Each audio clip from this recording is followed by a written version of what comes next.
आप सभी को मेरा नमस्कार। साथियों, हम सभी जानते हैं कि हमारे बुजुर्ग ज़्यादातर आजीवन स्वस्थ रहते थे और अगर किसी कारण से स्वास्थ्य में कोई खराबी आ भी जाती थी तो थोड़ा बहुत उसका उपचार औषधि से स्वयं ही कर लेते थे। आखिर कैसे? तो इसका श्रेय जाता है हमारी प्राचीन शिक्षा व्यवस्था को। आज हम अपनी प्राचीन आयुर्वेदिक शिक्षा व्यवस्था पर सूक्ष्म रूप में दृष्टि डालते हैं। साथियों, आयुर्वेद की शिक्षा विश्वविद्यालय और परंपरागत दोनों रूपों में होती थी। विद्यार्थियों में एक सामान्य शिक्षण क्रम था जिसमें आयुर्वेद एक अनिवार्य विषय था और दूसरा विशिष्ट पाठ्यक्रम था जिसमें आयुर्वेद की विशिष्ट शिक्षा दी जाती थी। इस प्रकार परंपरागत रूप से भी दो प्रकार का था, एक कुल परंपरा से, दूसरा गुरु परंपरा से। कुछ लोगों की यह कुल परंपरागत विद्या थी और कुछ लोग गुरु के पास रहकर शिक्षा प्राप्त करते थे। इस संदर्भ में एक बड़ा ही दिलचस्प प्रकरण महर्षि जीवक का आता है। जीवक के आख्यान से पता चलता है कि तत्कालीन तक्षशिला विश्वविद्यालय में आयुर्वेद के सभी अंगों के उत्तम शिक्षण की व्यवस्था थी, जिससे आकृष्ट होकर देश विदेश से छात्र वहां पहुंचते थे।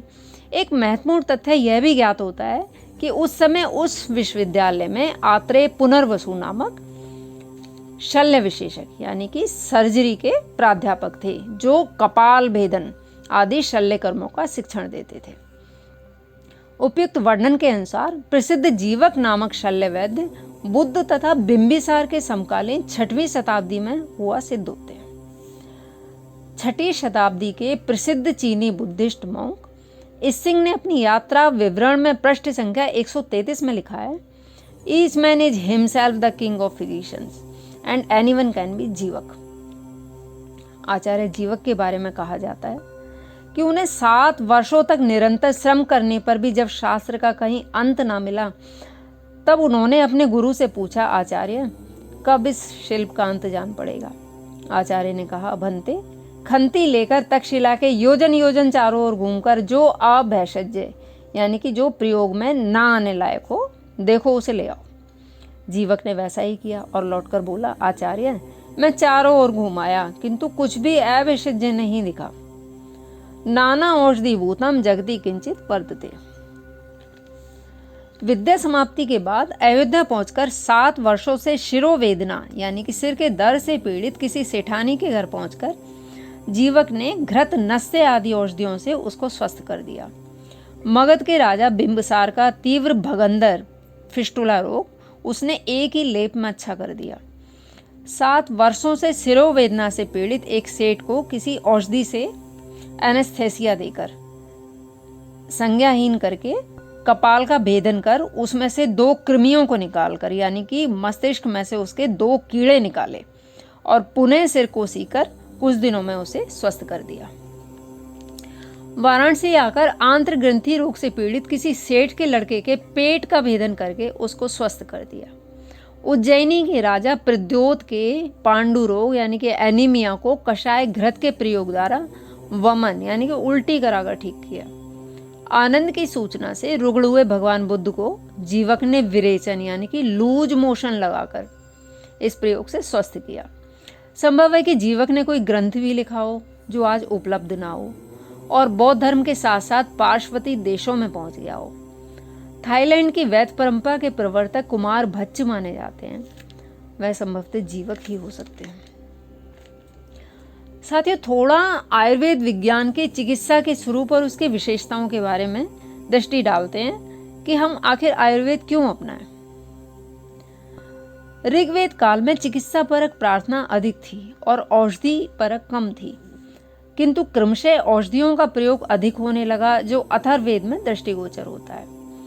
वैदिक कालीन चिकित्सा अत्यंत सरल एवं प्राकृतिक थी। रोग निवारण के लिए प्राकृतिक देवों वरुण, रुद्र, इंद्र, सूर्य आदि की प्रार्थना की जाती थी। इसके अतिरिक्त सूर्य की किरणें, जल, वायु का उपयोग भी रोग निवारण में होता था। इसके बाद देवव्य प्राशय चिकित्सा का स्थान गौण होता गया और युक्तिव्य प्राशय चिकित्सा प्रमुख होती गई, जैसा कि चरक आदि महर्षियों की रचनाओं में दृष्टिगोचर होता है। चरक सूत्र स्थान अध्याय 26 के श्लोक संख्या 11 में आता है कि नाना औषधि भूतम जगति किंचित द्रव्यम उपलब्धते। ऐसी मान्यता थी कि प्रकृति में ऐसा कोई द्रव्य नहीं जो औषध रूप में प्रयुक्त न हो सके। यह सार्वद्रव्यीय दृष्टिकोण आयुर्वेद की सबसे बड़ी विशेषता रही है।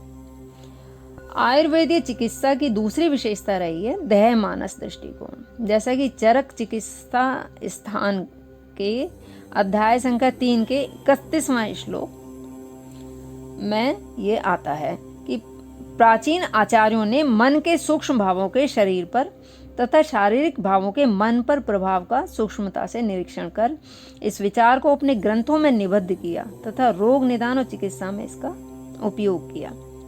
देह मानस दृष्टिकोण यानी कि हमारे मन का शरीर पर और शरीर का मन पर विशेष प्रभाव पड़ता है।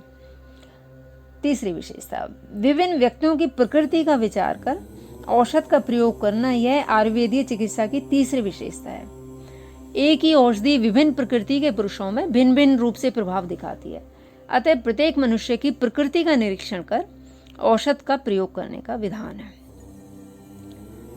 चौथी विशेषता, आयुर्वेद में रोगों की उत्पत्ति, विकारोत्पत्ति में मलों का महत्वपूर्ण स्थान है।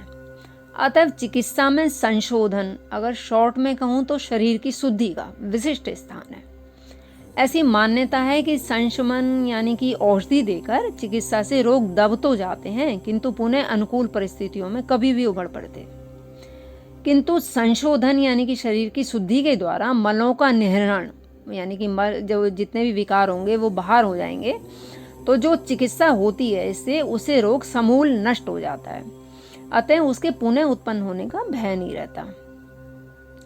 चरक सूत्र स्थान अध्याय 16 के 20वें श्लोक में ये स्पष्ट लिखा है। तो लोक में जो ये धारणा बद्धमूल है, जो सभी कहते हैं कि आयुर्वेद से रोग का समूल विनाश हो जाता है, इसका आधार यही है। आगे स्वभावो परमवाद के अनुसार दोषों की परंपरा से विकार बना रहता है।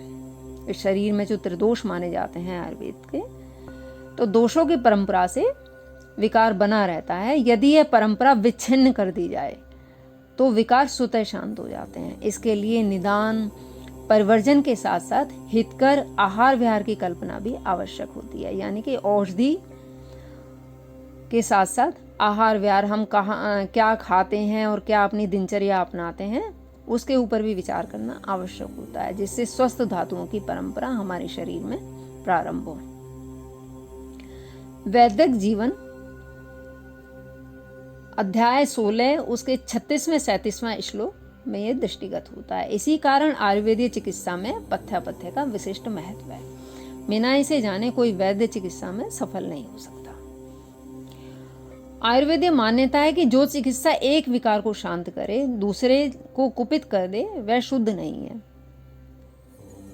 शुद्ध चिकित्सा वही है जो एक विकार का शमन करे और दूसरे विकार यानी कि रोग को भी कुपित न होने दे, जिससे कि पुरुष पूर्ण रूप से स्वस्थ हो जाए। चरक निदान अध्याय संख्या 8 के श्लोक नंबर 25 में ये पूर्ण रूप से दृष्टिगत होता है। मनुष्य की व्यष्टि में समष्टि, यही दृष्टिकोण आयुर्वेद की ऐतिहासिक देन है। तो साथियों, सूक्ष्म रूप से हमने ये देखने की कोशिश करी कि आखिर हम आयुर्वेद क्यों अपनाएं। तो हम आयुर्वेद अपनाएं और स्वस्थ रहें, इसी में हमारा कल्याण है। नमस्कार।